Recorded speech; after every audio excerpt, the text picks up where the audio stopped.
A special draft night edition of our Colts Overtime, and in this case, payday came early to Indianapolis. I'm Lara Overton, alongside new Colts.com writer JJ Stankovitz. JJ, your immediate reaction to the Colts taking Kwity Paye, the edge rusher out of Michigan, with pick number 21. I love this pick, Lara. I mean, the quickness that Kwity Paye has. Just if you look at his athletic testing, I don't want to bore everyone with the numbers of it. Oh, no, that's why they're here. They want the numbers. You want the numbers. Kwity Paye at his the last time he was timed at the three-cone drill, ran a 6.37 second three-cone drill. Now, you're probably like, what the heck does that mean? What are you talking about?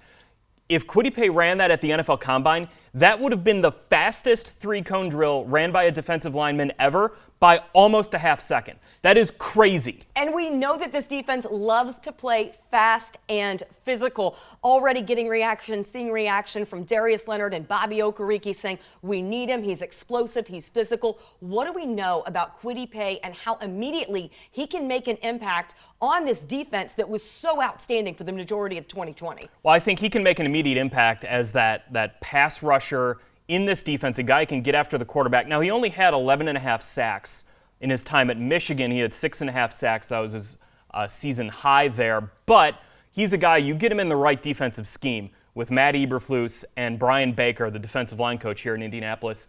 He is the kind of guy who can be a really good force as a pass rusher, especially when you got a guy like DeForest Buckner on the interior.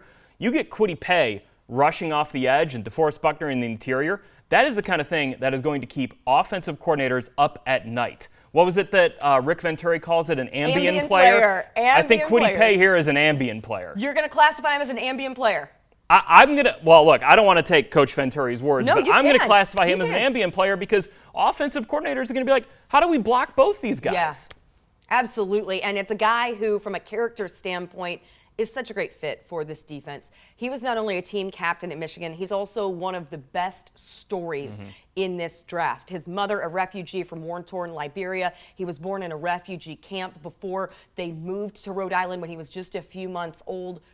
Looking at everything he's been through, his backstory, how remarkable is to see Kwity Paye taken as a first-round draft pick, and how much do you know that motivation is for him? Well, I think, you said it when we were doing our Colts official podcast that, this is a guy who just wants to do right by his mother, who has brought the family over, across the Atlantic from a country that was going through a civil war. Like, his story is not what a lot of other draft pick stories are in terms of just being in football your whole life. He picked it up in what was it, 7th grade?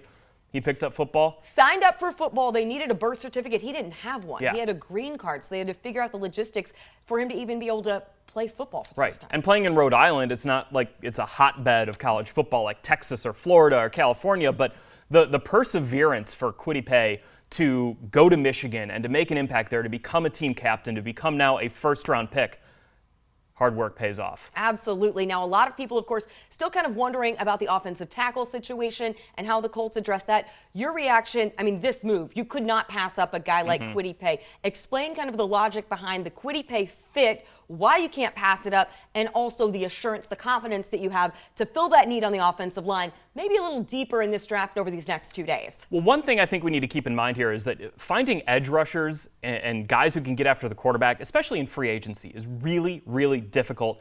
And oftentimes you go get a guy who maybe isn't the right fit. You think about like Robert Quinn with the Bears last year where they went out and they splashed a big contract at him. He only had 2 sacks.